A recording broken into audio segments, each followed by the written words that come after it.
요한계시록 7교회 강해 설교 21번째, 사대교회 4번째, 흰옷과 생명책이란 제목으로 요한계시록 3장 4절부터 6절까지의 말씀을 여러분들과 함께 말씀을 나눠보도록 하겠습니다.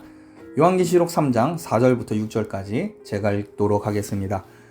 그러나 사대의 그 옷을 더럽히지 아니한 자 몇 명이 내게 있어 흰옷을 입고 나와 함께 다니리니 그들은 합당한 자인 영고라. 이기는 자는 이와 같이 흰옷을 입을 것이요 내가 그 이름을 생명책에서 결코 지우지 아니하고 그 이름을 내 아버지 앞과 그의 천사들 앞에서 시인하리라. 귀 있는 자는 성령이 교회들에게 하시는 말씀을 들을지어다. 아멘. 사대교회는 전체적으로 성령의 역사와 말씀에 대한 무관심 가운데 죽어가고 있었습니다. 영적으로 잠든 상태이며 많은 수고가 있었으나 예수님은 죽은 행위라고 평가하십니다. 사대교회가 회복하기 위해서는 깨어 기도해야 되고 말씀으로 돌아가야 합니다. 사대교회는 하나님에 대한 갈망과 사모함이 되살아나야 했습니다. 오늘날 현대교회도 사대교회처럼 개인의 만족을 위한 봉사와 세상과 교회들 앞에 자기를 홍보하는 일들에 열심을 내려 합니다. 더 많은 사람을 전도하기 위함이라고 하지만 하나님 말씀에 무관심한 세속적인 교인들로 이루어진 전도는 이미 전도가 아닙니다. 맹목적인 교회 성장을 위하여 하나님의 말씀을 약화하거나 다른 행사에 밀려 말씀 배우기를 희생시키는 식의 태도는 결국 교회를 죽게 합니다. 그럼에도 현대교회는 교회를 성장시키기 위해 사역자에게 경영 마인드를 요구하고 교인의 전도와 마케팅을 연결시키려고 애를 씁니다. 결국 오늘날 세속화된 교회는 세상의 자본주의를 너무 많이 닮았습니다. 마치 교회가 하나의 기업같이 되어버렸습니다. 기업이 더 많은 고객을 확보하기 위해 치열한 경쟁을 하는 것처럼 교인을 뺏기고 있습니다. 성도인지 고객인지 모를 정도로 교인을 편안하게 하며 맞춤 프로그램을 개발하여 질 좋은 서비스를 제공하려고 합니다. 여기에 성공한 교회는 대형교회가 됩니다. 세상 속의 기업은 이윤을 많이 창출해서 대기업이 되는 것을 목표로 합니다. 이와 비슷하게도 오늘날 교회도 더 많은 홍보와 마케팅을 통해 많은 고객을 확보하여 대형교회가 되는 것을 목표로 달려가고 있습니다. 교회 안에 있는 교인들도 죄와 싸우며 평생에 걸쳐 하나님의 말씀을 배우며 말씀대로 살겠다는 목표는 하나의 구호가 되어버렸습니다. 교회가 성장하지 않으면 사역자와 성도들이 의기소침해집니다. 많은 사람이 찾아와주는 교회를 목표 삼고 있는 것이 오늘날 현대교회의 핵심이 되어버렸습니다. 결국 현대교회는 교회 문턱을 한없이 낮추어 누구도 상처받지 않고 모두에게 친절하며 어렵고 부담스러운 교리는 가르치지 않으려고 합니다.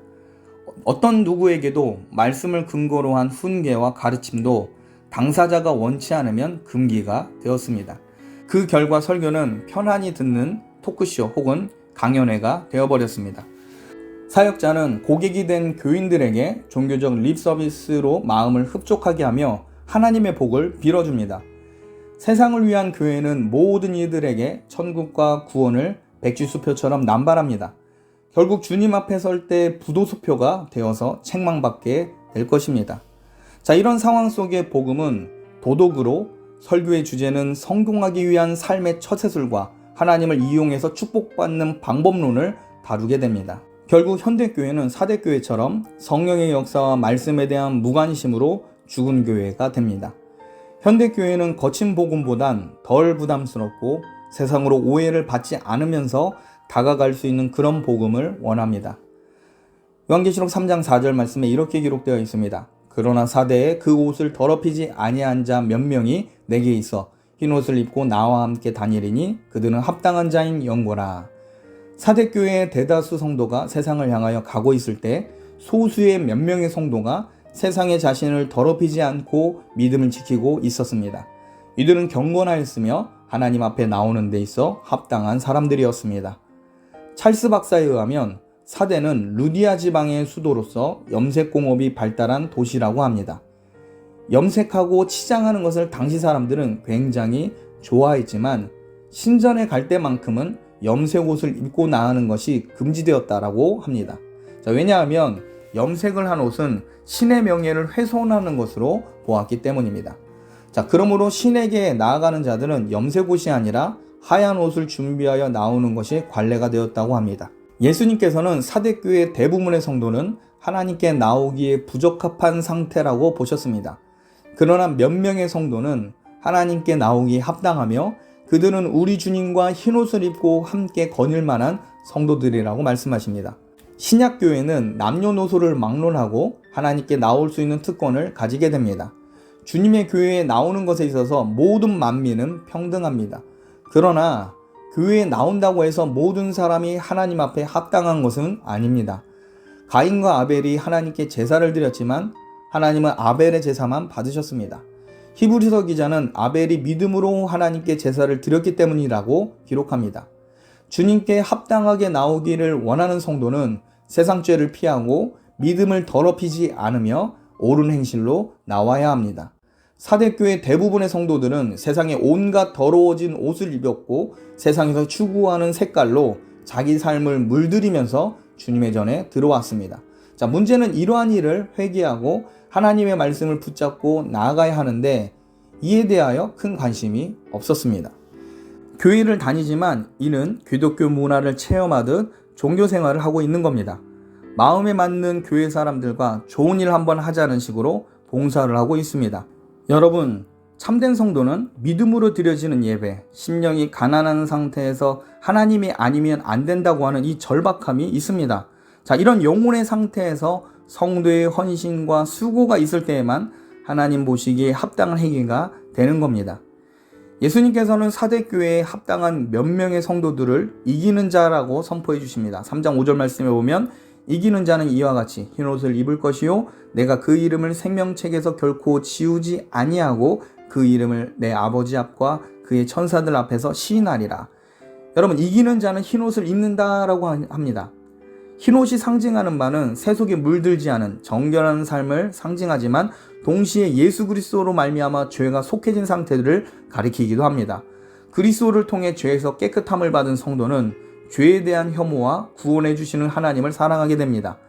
또한 성도가 육신의 약함으로 죄를 범할 때에도 예수님의 은혜와 긍휼을 구하고 죄에서 건져달라고 간구하게 됩니다.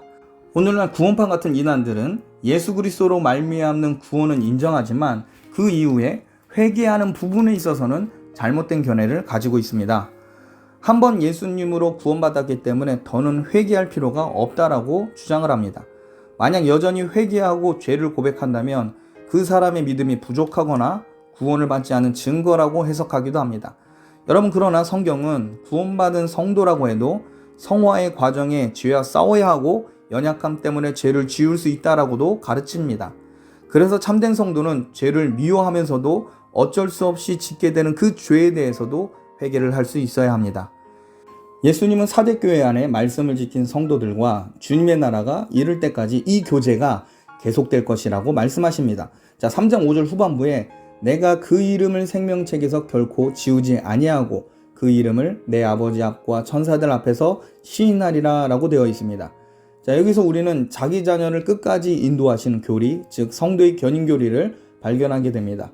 그리스도인답게 합당한 삶을 살고 있는 사대교회의 이 소수의 성도는 택한 백성으로서 현재 주님과 교제하며 살고 있습니다. 그리고 이 교제는 지금부터 영원까지 계속 이어지게 됩니다. 한번 생명책에 기록된 성도의 이름은 절대 지워지지 않습니다.